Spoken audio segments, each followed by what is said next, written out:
은혜 받으실 말씀은 로마서 8장 28절 말씀입니다.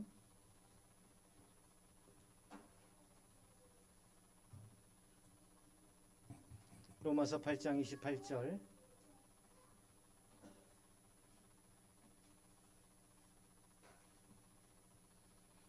우리 한 절입니다.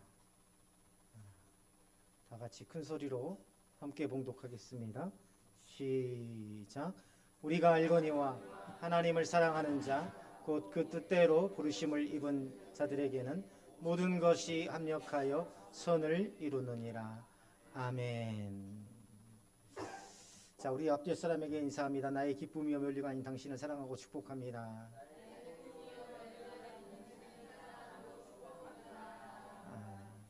두 과정이 빠지니까 이렇게 통통 비네요. 우리 김태형 집사님 미국에서 빨리 돌아올 수 있도록, 일이 잘 해결돼서 빨리 돌아올 수 있도록 기도해 주시고, 우리 나자영 집사님 가정 우리 서울에서도 믿음생활 잘 하시고 3월 초에 계약하면 다시 돌아오기를, 건강하게 돌아오기를 기도해 주시기를 바랍니다. 합력하여 선을 이루라. 어제 우리는 합력하여 선을 이루는 것이 무엇인지를 경험했습니다. 무엇보다도 교회 공동체에서 중직자를 세우고 이전에 헌신하고 섬기셨던 중직자분들에 대한 감사의 마음을 전하는 일에 모두가 하나 되어서 하나님의 선하심을 또 모든 사람들에게 증거했기 때문입니다. 혼례를 치러보면 그 집안의 규모를 알 수 있고, 장례를 치러보면 형제 간의 우애를 확인할 수 있다고 합니다. 큰 일을 치러보면 교회 공동체에서도 그 교회 공동체의 실체를 알 수 있습니다. 중형교회에서 사역을 할 때에 교육자만 20명이 가까이 되었었는데요. 그 교회는 평일에도 큰 프로그램이 돌아가는 교회였습니다. 그냥 365일 주일과 같이 보낸다고 생각하시면 돼요. 대예배실은 우리처럼 장의자가 있는 전통 방식의 예배실이었는데, 이 예배실에서 한 달에 한 번 초청잔치가 있었습니다. 주변의 모든 사람들을 불러 모아서 초청잔치를 했는데, 공간이 마땅치 않으니까 대예배실을 사용했어요. 수백 개의 장의자를 모두 일렬로 벽 쪽으로 다 세워서 고정시키고 예배당 안에 원형 테이블을 배치하는 것을, 그 모든 일들을 교육자들이 다 했습니다. 그래서 한 달에 한 번씩 그것을 하고 나면은 아주 진이 빠져가지고 몸살이 날 정도로, 그것만 하는 게 아니라 또 부서별로 프로그램을 하죠. 작년과 비슷한 프로그램을 하기 때문에 이 모든 부서의 예배당마다 그러한 설치들을 해줘야 되는데, 그러고 나면은요, 한 달에 한 번이 아니라 한 달에 몇 번씩, 일주일에 한 번 이상씩 그러한 일들을 교육자들이 도맡아서 해야 했습니다. 그래서 제가 거기에서 전도사로 4년을 사역을 했는데, 남자 교육자로서는 가장 교회 역사 이래 가장 오래 사역한 교회입니다. 그래서 3개월에 한 번씩 수행을 맞지 않으면은 체력이 버티지를 못할 정도로 그렇게 힘들게 사역을 하는 교회였습니다. 대형 교회는 제가 사역을 해보지 않아서 모르겠어요. 그러나 수천 명 되는 중형 교회에서도 주도적으로 사역을 감당하는 사람은 불과 몇십 명에 불과합니다. 어제 저는요, 가장 큰 선물을 받았어요. 우리 원로 장로님, 은퇴 권사님, 임직자분들이 받으신 선물보다 더 큰 선물을 받았습니다. 그것은 우리 모든 동역자들이 합력하여서 선을 이루어서 큰 행사를 한 마음으로 치르는 그러한 모습을 보았기 때문입니다. 행사 시작 전 몇 시간 전에 오셔서 할 일을 찾으시고, 추운 날씨에서도 저마다 앞서서 이 일을 감당하시는 모습, 그리고 자리가 부족하니까 오신 손님들에게 자리를 다 양보하시고 뒤쪽에 선체로 예배를 드리고 행사에 참여하시는 그러한 모습들 하나하나까지가 우리 강남교회의 하나됨이 제가 이전에 경험했던 공동체와는 매우 다르다는 것을 경험했습니다. 가장 큰 선물을 저에게 주신 우리 동역자님들에게 감사를 드립니다. 또한 그러한 은혜가 있도록 힘과 능력을 부어주신 하나님께 또한 감사를 드립니다. 다음 세대 아이들부터 시작해서 가장 나이가 많으신 우리 김봉영 권사님까지 한 마음으로 사역을 섬기시는 모습은 앞으로 잊혀지지 않을 감동으로 남아 있을 것입니다. 사실 어제 김봉현 권사님께 가장 죄송했었는데 은퇴식을 치르지 못하셨어요. 그리고 은퇴 연세가 지나가 버렸습니다. 누구보다 교회에 충성했고 젊은 시절 당신의 집을 교회로 내주면서 헌신적으로 교회를 섬겨 오셨는데 은퇴식을 못하셨어요. 한 교회에서 20년 이상을 섬겨야 은퇴 권사로서의 자격이 부여됩니다. 왜냐하면 은퇴라는 것 자체가 한 교회에서 사역을 마무리한다라는 그러한 의미를 담고 있기 때문입니다. 우리 교회의 현황을 너무나도 잘 알고 있는 목사님들이 있는 자리에서 교회법에 해당되지 않는 김봉용 권사님의 은퇴식을 함께 해드릴 수는 없었지만, 그러나 기회를 만들어서 은퇴식을 해드려야 되겠다는 것은 저와 우리 모든 동역자들의 뜻이라는 것을 말씀을 드립니다. 부득이하게 이사하게 되어서 섬기는 교회를 옮기지 않으면 안 되는 상황에서 한 교회에서 20년 이상 심우한다는 것은 결코 쉽지 않은 일이죠. 그러나 그 부득이함이 헌신과 섬김의 연한을 외면하지 않도록 해야 한다는 것이 저의 생각입니다. 모두가 한 교회, 한 하나님을 섬기는 직분자 또한 헌신자라는 것을 우리는 모두가 잘 알고 있지 않습니까? 기회를 모아서 우리들만의 아름다운 은퇴식을 해드리겠다, 이 자리에 비로소 약속을 드립니다. 근데 어제 김봉용 권사님은 마음이 쓸쓸하기도 하실 텐데 정동근 권사님께 축하의 꽃다발을 드리고 어제 끝까지 남아서 빈 박스들을 정리하시고 최선을 다해서 교회를 섬기며 믿음의 경륜이 결코 말에 있지 않다는 것을 몸소 보여주셨습니다. 가장 연배가 높으신 권사님부터 가장 어린 아이들까지, 어제 보니 이 화장지가 아직도 있어요. 어제 제가 감정이 복받쳐서 우니까 뒤에서 우리 정민이가 보고 있다가 찬양을 하러 나오면서 얼른 이 강대상 위에다가 올려주는 거예요. 얼마나 마음이 섬세한, 정민이가 안 보이네요. 화장실 갔습니까? 얼마나 마음이 섬세한지, 얼마나 그 섬김이 아름다운지, 한두 번이 아니에요. 정민이의 그러한 모습이. 자, 이 가장 연배가 높으신 이렇게 권사님부터 가장 어린 아이들까지, 또 어제 우리 김예림 성도님은 참석하지 못하시니 마음이라도 전하고 싶다고 하시면서 추운 날씨에 애들을 데리고 오셔서 원로 장로님을 비롯한 모든 임직자들을 위한 꽃을 전달하고 가셨습니다. 참 이 얼마나 아름다운 공동체입니까? 우리 교회의 구호가 내 인생 최고의 교회인데요. 이런 생각을 해보았습니다. 어제 김봉용 원사님을 보면서, 김예림 성도님을 보면서, 그리고 바깥에서 오신 손님들을 맞이했던 정소진 집사님을 보면서, 또 추운 날씨에 왔다 갔다 그냥 동분서주 섬기시는 김혜선 권사님을 보면서, 물론 이름을 다 말할 수는 없지만 다 말씀드리고 싶지만, 그러나 모든 동역자님들 한 분 한 분들을 보면서 내 인생 최고의 교회는 내 스스로 만드는 것이라는 생각을 했습니다. 내가 섬기는 교회를 가기 싫은 교회, 최악의 교회로 만들지 마시고 앞으로도 가장 아름다운 교회로 가꾸어 주시기를 주님의 이름으로 축원합니다. 이러한 우리 교회의 모습은 하나님을 사랑하는 자들이 모인 곳이라는 것을 모든 분들에게 증거하는 자리가 아니었나 하는 생각이 듭니다. 사실은요, 이 순서를 정하면서 목사님들께 보냈더니 이 몇몇 목사님들에게는요 핀잔을 받았어요. 어떤 거냐면, 무슨 장로님 원래당 은퇴식을 하는데 아드님을 나와서 무슨 이 소감을 이야기를 하고 무슨 다음 세대 아이들을 나와서 무슨 공연을 하느냐, 그렇게 되면 시간이 너무 많이 할애되지 않느냐. 그렇죠. 토요일 날은 목사님들에게는 가장 중요한 시간인데 이렇게 하면 예식 자체가 2시간도 넘는다라고 그런 말씀을 하시는 분들도 있었습니다. 제가 그랬습니다. 그러면은 각자 목사님들이 1분에서 2분으로 설교도 5분 이내로 축사도 답사도 모두 1분 이내로 그렇게 하시면 제가 예상하는 걸 때는 반드시 1시간 반 안에 끝납니다 라고 말씀을 드렸습니다.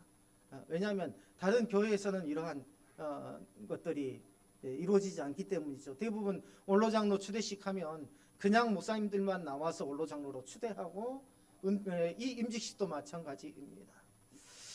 그렇기 때문에 많은 장로님들이 오셔 보시잖아요. 다른 교회 장로님들, 성도님들이 오셔서 보시잖아요. 그러면 다른 교회도 우리가 행사하는 것을 보면서 영향을 받게 되어 있거든요. 그렇죠.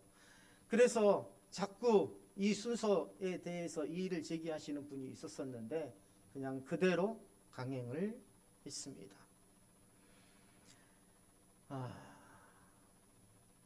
우리가 알거니와 하나님을 사랑하는 자, 곧 그 뜻대로 부르심을 입은 자들에게는 모든 것이 합력하여 선을 이루느니라. 이 말씀은 우리가 살아가면서 겪는 이 다양한 고난과 역경 속에서 하나님께서 어떻게 역사를 이루시는가를 보여줍니다. 예를 들어서 때로는 가족과의 갈등으로 인해 마음이 아플 때도 있고, 직장에서의 그러한 괴롭힘과 또 혹은 따돌림이나 혹은 실패나 여러 인간관계 속에서 좌절감을 느낄 때도 있고요. 또 경제적인 어려움이나 건강적인 문제와 같은 시련이 우리에게 찾아올 때에 우리는 낙심하거나 혼란스러울 수 있습니다. 그러나 이러한 고난의 순간마다 하나님은 우리를 잊어버리지 않으시고 오히려 하나님의 계획 속에서 우리를 더 강하게 만드시더라는 겁니다. 이 말씀은 우리의 고난이 단순히 어려움으로 끝나는 것이 아니라 하나님의 선하신 뜻 안에서 새로운 소망과 인내를 배울 기회가 된다는 것을 우리로 하여금 깨닫게 하십니다. 위기는 기회이고 우리 믿는 성도들에게 고난은 오히려 하나님의 강한 오른손으로 우리를 붙드심을 경험하는 최고의 장소이더라는 것입니다. 우선 우리는 이 말씀에서 첫 번째로 중요한 사실을 발견하는데, 하나님을 사랑하는 자들에게 모든 것들이 합력하여 선을 이룬다는 것입니다. 이 구절에서 모든 것은 뭐냐면 우리의 삶 속에서 일어나는 모든 사건과 상황을 말하는 거예요. 인간관계, 재정의 관계, 사회적인 모든 관계를 총망라하더라는 것입니다. 물질적인 관계, 사람과의 관계, 하나님과의 관계, 좋은 일만이 아니라 때로는 우리가 이해할 수 없는 고난과 아픔조차도 포함이 됩니다. 하나님은요, 이 모든 것을 사용하셔서 결국 우리를 위한 선한 결과를 이루어 가시더라. 여기서 중요한 것은 우리의 관점이 아니라 하나님의 관점에서 선을 이룬다는 거예요. 우리가 보기에 고통스러운 순간조차도 하나님은 그것을 통해서 우리를 성숙하게 하시고 하나님의 뜻을 이루어 가시더라는 것입니다. 모든 것들이 합력하여 선을 이루는 분을 최초로 고백한 사람이 바로 누구입니까? 요셉이죠. 요셉은 형들의 질투로 인해서 애굽에 팔려가고 그곳에서 종살이와 억울한 감옥 생활을 겪었습니다. 그 당시 요셉에게 닥친 일들은요, 분명히 이해할 수 없는 고난들이었어요. 형제들에게 미움받고, 형제들에게 팔리고, 형제들에게 죽임을 당할 위기를 처하게 되고, 멀리 타국으로 팔려져서 거기에서 노예 생활을 하게 되고, 그러나 요셉은 그 모든 과정 속에서 하나님을 신뢰하며 믿음을 지켰습니다. 왜 내 인생이 이러는 거야?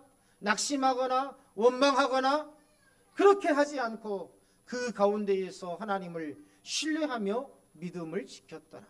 결국 하나님은 요셉을 애굽의 총리로 세우셨고 그의 지혜와 능력을 통해서 가족과 많은 사람들을 기근에서 구하셨습니다. 요셉은 형들에게 이렇게 말하죠. 창세기 50장 20절에서 당신들은 나를 해하려 하였으나 하나님은 그것을 선으로 바꾸셨다. 이것을 지금 나의 생각에 대입해 보세요. 나는 지금 재정적인 위기에 봉착해 있으나 하나님은 오히려 그것을 선으로 바꾸셨다. 지금 나는 건강의 위협을 받고 있으나 하나님은 오히려 그것을 무엇으로 바꾸셨다? 선으로 바꾸셨다. 오늘과 같이 많은 백성의 생명을 구원하게 하셨나이다.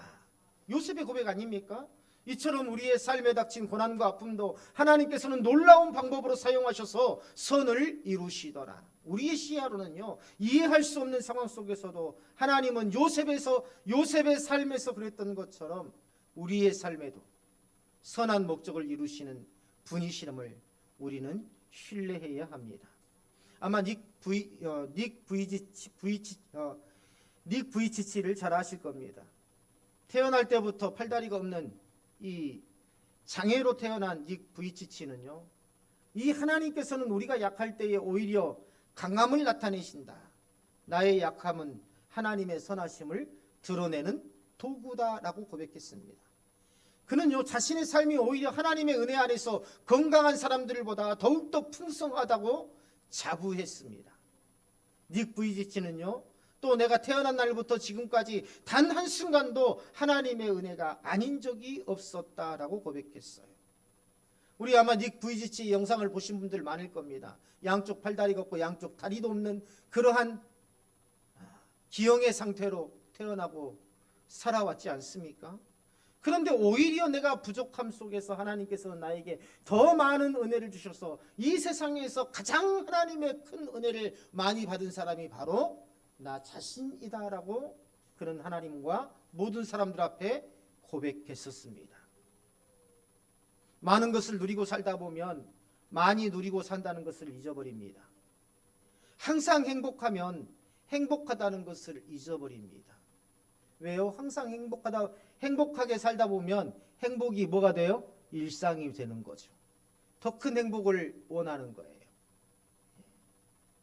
많은 사랑을 받고 있으면 사랑받고 있다는 사실을 잊어버리는 경우가 있어요.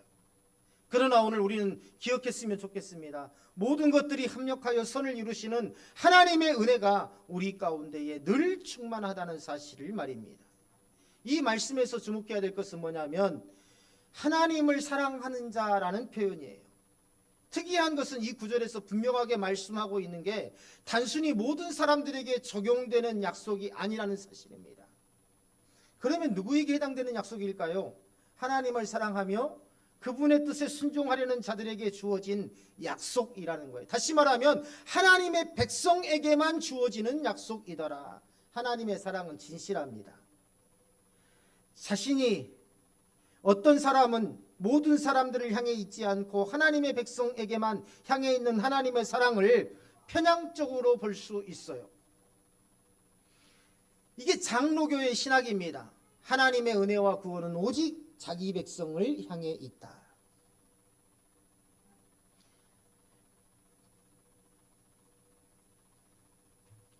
한 남자가 자신이 사랑하는 여인 외에 모든 여인에게 사랑을 쏟는다면 그것을 진실한 사랑이라고 할 수 없을 겁니다. 우리가 하나님을 사랑한다는 것은요, 그분의 뜻을 따르고 그분을 믿고 우리의 삶을 그분께 의탁하는 것을 의미합니다. 이러한 믿음의 관계에서 우리는요, 하나님은 우리의 삶을 주관하시고 모든 것을 합력하여 선을 이루시더라. 따라서 이 약속은 하나님과의 친밀한 관계에서만 온전히 누릴 수 있는 것입니다. 이서연 권찰님이 이제 광주로 이사를 하게 됐어요. 금요일까지는 근무를 하시나요, 여기에서? 예. 금요일까지는 여기서 이제 근무를 하시고 이제 다음 주부터는 광주에서 이사를 가서 근무하게 됩니다. 한전에서 광주로 발령이 났는데 우리 교회에서 이제 마지막인 것 같지만 이제 마지막이 아닙니다. 한전을 그만두면 몰라도 한전에서 재직하고 있는 동안 또 수년 뒤에 다시 우리 교회로 오게 될 것입니다. 강요인가요? 강요 아니죠? 계속해서 몇몇 지역을 돌면서 발령이 나기 때문이죠.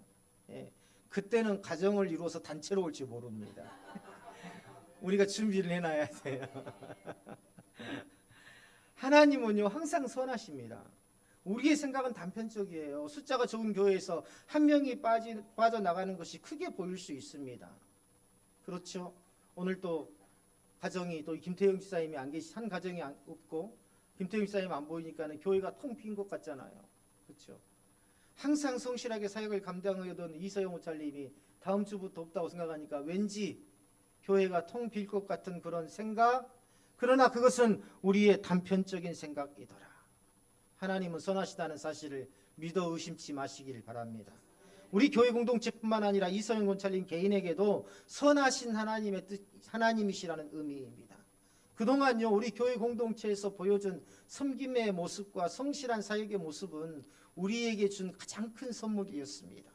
매주마다 아이들을 위해서 간식을 준비하고 서울 갈 때에도 꼭 교회에 들러서 간식을 준비해 놓고 가는 이 모습에서 무엇인가 선생님에게 맡기면 뭔가 안심이 되는, 정말 차질 없이 잘 진행될 것 같은, 내가 점검하지 않아도 될 것 같은 그러한 안정감이 들었다는 것이죠. 무엇보다도 무엇을 맡겨도 성심을 다해 섬기는 모습. 유일한 청년이라서 어떤 사람은 세대 간의 소통이 안 된다며 다른 곳으로 갈 수도 있지만, 그런데 다음 세대와 장년의 중간에서 소통의 가구 역할을 맡아서 스스로 공동체의 교제 중심에 들어온 모습이야말로 우리가 이서연 권찰님께 배워야 할 가장 중요한 모습이라는 생각이 듭니다. 누구는 내가 좋아하는 사람만, 내가 싫어하는 사람은 멀리하고, 세대 간의 소통이 안 되고, 나는 아이들하고 맞지 않고, 나는 연세 드신 분들하고 맞지 않고, 이러한 투정을 부릴 때에 우리 이서연 권찰님은 아이들과 어른들과 상관없이 끊임없이 세대 간을 오고 가면서 소통을 해온 중요한 사역을 우리 교회에서 감당했더라. 인정하시면 아멘 하시기 바랍니다. 우리는 이서연 권찰님을 아주 보내는 게 아니에요. 몇 년 동안 파송하는 겁니다. 아셨죠? 보내는 우리도 가는 이서연 권찰님도 꼭 기억했으면 좋겠어요. 우리는 종종 이처럼 삶 속에서 이별을 하고 때로는 고난을 겪기도 하고 하나님의 선하신 계획을 이해하지 못할 때가 있습니다. 이러한 상황도 이해가 안 될 수도 있어요. 왜 교회에 일꾼은 더 보내주지 못할 망정 이사가게 하시느냐. 그러나 하나님은 결코 실수하지 않으시더라. 요셉의 삶을 보며 하나님의 뜻을 명확하게 깨달을 수 있습니다. 형들에게 팔려 모해로 끌려간 이 요셉의 상황은 그야말로 인간적으로 비극 아니었습니까? 그런데 그러한 과정을 통해서 하나님께서는 요셉을 애굽의 총리로 세우시고 오히려 애굽뿐만 아니라 모든 이스라엘 백성들을 큰 민족으로 이루는 발판으로 삼으셨더라는 것입니다. 오늘 위기가 내 삶의 끝이라고 여기면 어리석은 생각입니다. 그것은 하나님의 뜻을 이루어가기 위한 하나의 과정입니다. 우리가 만나고 헤어지고 우리가 아프고 병들고 우리가 고난을 당하고 우리가 때로는 실족하고 넘어지고 하는 이 모든 것들이 하나님께서 내 삶을 통해서 위대한 역사를 이루어가는 하나의 과정이더라. 무엇인가 귀한 손님 앞에 내놓기 위해서는 접시를 닦고 또 닦아서 내놓아야지 그냥 내놓으면 안 되지 않습니까? 그렇죠? 잘 보관해 있던 접시도 닦고 또 닦습니다. 그것처럼 지금 그러한 과정을 우리는 겪고 있는 것이다. 우리는요 하나님의 선하신 계획이 반드시 우리의 기대와 일치하지 않을 수 있다는 것을 인정해야 됩니다. 나는 이런 고통 없이, 나는 이런 고난 없이, 나는 이별도 없이 우리 교회는요 한 사람도 나가지 않고 한 사람도 이사 가지 않고 계속해서 불어나기를 원할 수도 있지만 그것은 누구의 뜻이에요? 우리의 뜻이라는 거예요. 그러나 하나님의 선하신 계획 안에는 어때요? 나가기도 하고 또 들어오기도 하고 그러한 과정을 통해서 우리 교회가 사실은 무엇입니까? 내가 이서연 권찰님을 우리가 파송하는 것이다라는 것을 잘 기억해야 합니다. 이것은 이서연 권찰님이 우리 교회를 섬겼던 것처럼 어떤 교회를 가도 그러한 섬김과 헌신으로 내가 강진 강남교회에서 이러한 섬김을 다해서 섬겼던 것 같이 하나님의 교회라면 어떤 곳이든 내가 이러한 헌신과 섬김을 다하겠다는 마음으로 해야 된다라는 것을 말씀을 드리는 것입니다. 또한 우리는요 우리 교회는 모으기만 하는 교회가 아니라 끊임없이 내보내는 교회가 되어야 된다는 것을 기억해야 합니다. 이사 가시면 그곳에서 이 교회에서 섬겼던 것처럼 이 교회에서 말씀을 묵상했던 것처럼 이 교회에서 찬양했던 것처럼 늘 즐겁게 하나님께 감사하며 섬기며 찬양하며 헌신하는 그러한 사람으로서 최선을 다하는 삶을 살아야 한다. 우리의 시야는 제한적이고 순간적이지만 하나님의 시야는요 영원하고 안전합니다. 우리는요 현재의 고난을 통해서 하나님이 이루실 영원한 선을 이해할 수가 없어요. 어떻게 제한적인 생각과 제한적인 지식을 가진 사람이 어떻게 영원하신 하나님을 우리가 이해할 수 있겠습니까? 이 세상에서 가장 어리석은 사람이 뭡니까? 하나님을 이해하고 믿으려고 하는 사람이에요. 도대체 성경을 읽으면 하나님이 계신지 안 계시는지 이 성경에는 흥명랑한 이야기들이 많이 기록되어 있는데 나는 도대체 이해할 수 없으니 하나님을 믿을 수 없다. 하나님은 이해하고 믿는 분이 아닙니다.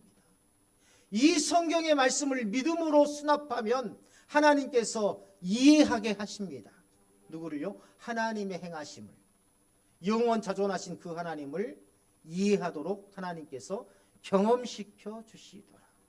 더욱이 우리가 큰 재난을 만난 상황이라면 더더욱 그렇습니다. 하나님의 은혜를 생각할 마음 여유가 없어요. 또 기도할 수도 없습니다. 하나님 이 재난에서 나를 벗어나게 해주십시오라는 이 단편적인 기도는 할 수 있을 겁니다. 그러나 이 기도마저도 내가 아직 내 힘이 남아있을 때 가능해요. 내가 경험해 보면은요 엄청난 재난을 당하면은요 기가 탁 막힙니다. 마음이 답답해서 심장이 울컥울컥 뛰니까 아무 생각도 안 나요. 다리에 힘이 풀려요. 팍 주저앉아요. 완전히 온 세상이 다 낙심이 캄캄해지고 모든 사람들이 다 꼴보기 싫어집니다. 아무것도 하기 싫어요. 기도조차도 하기 싫어요. 내가 기도할 수 있는 힘조차 내 의지할 조차 무엇을 의지하겠다는 그러한 의지조차 잃어버릴 만큼 큰 재난을 맞을 때가 있어요.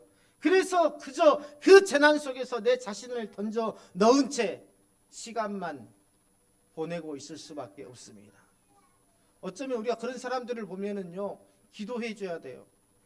왜냐하면 그 사람은 보통 자신의 기준으로 봤을 때는 보통 고난을 당하고 있는 게 아니기 때문입니다.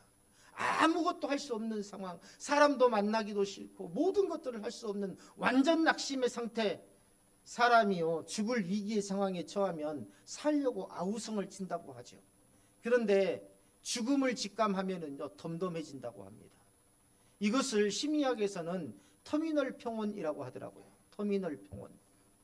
죽음의 수용 상태를 말하는 거예요. 그러나 하나님의 뜻에는요 죽음 자체가 없습니다.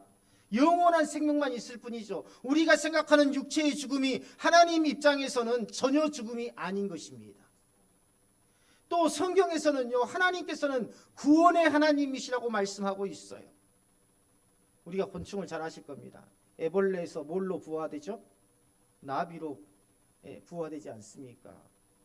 애벌레가 이 고추가 번데기가 되는 그 과정을 우리는 죽음이라고 말할 수 있습니까? 죽음이라고 말할 수는 없어요.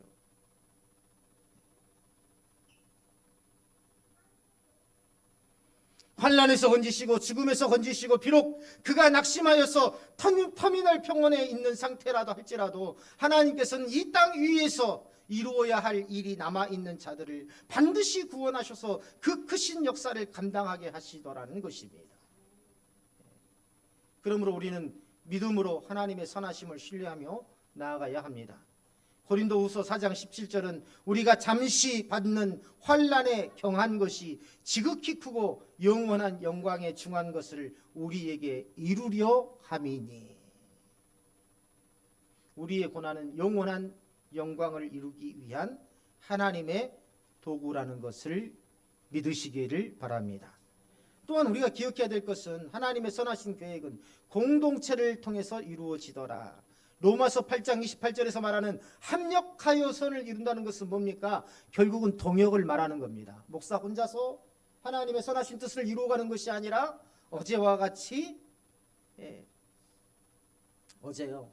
제가 더욱더 기뻤던 것은 뭐냐면 어느 한 사람에게서도 어느 곳에서도 불평이 나오지 않았다는 거. 이렇게 추운 날씨에 나중에 좀 따뜻한 때 하면 얼마나 좋아?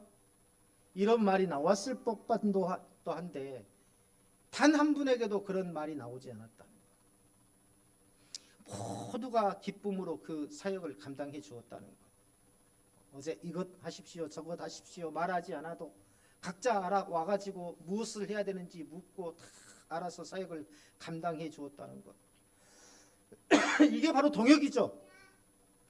이 합력하여라는 표현은 단순히 개인의 삶에 국한되지 않아요. 하나님은요, 우리 각자의 삶을 사용하시지만 동시에 우리 공동체를 통해서 그 하나님의 뜻을 이루시는 분이십니다. 교회는 하나님이 계획하신 선을 이루기 위한 중요한 통로입니다. 그래서 우리는 서로를 격려하고 기도하며 함께 하나님의 선하신 뜻을 이루는데 헌신해야 합니다. 마지막으로 짧게 말씀을 드립니다. 우리는 이 약속이 예수 그리스도를 통해 완성되었음을 기억해야 됩니다. 예수님은 모든 것을 합력하여 선을 이루시는 하나님의 계획의 중심에 있더라. 다시 말하면 우리가 앞서 나가신 예수님을 따라가면 우리 또한 하나님의 영광 중에 이르게 된다. 십자가는 인간적으로 볼 때 가장 큰 고난과 실패처럼 보였습니다. 그러나 하나님은 그 십자가를 통해서 인류의 구원을 여셨습니다. 오늘 내가 교회만 왔다 갔다 하는 그러한 평온하고 평범한 신앙생활을 한다면 내 인생은 편하지만 결코 내 후세대에 믿음의 세대를 세워나갈 수 없는 그러한 상황에 이르게 된다. 내가 힘들고 내가 어려워도 부모의 마음을 갖는 게 중요합니다. 우리 부모님들이 어땠습니까? 내가 지금 이렇게 건강하게 사회생활을 하고 내가 건강하게 이렇게 살 수 있는 것은 모두가 다 누구 덕분이에요? 부모님 덕분 아닙니까? 부모님이 내 평안과 내 기쁨을 다 내려놓고 오직 자식들을 위해서 헌신했던 그 결과 아닙니까? 우리 지금의 믿음의 사람들이 바로 그 부모와 같은 마음을 가져야 됩니다. 한국 교회가 외적으로만 번성하기 시작하면서 타락하기 시작했습니다. 우리 모두가 진실한 믿음을 회복하고 정말 우리가 다음 세대 그 믿음의 후손들을 위해서 이 교회와 우리의 삶을 진리 안에서 바로 세워나갈 수 있도록 우리 모두가 합력하여 선을 이루시는 복된 공동체 가정이 되시기를 주님의 이름으로 축원합니다.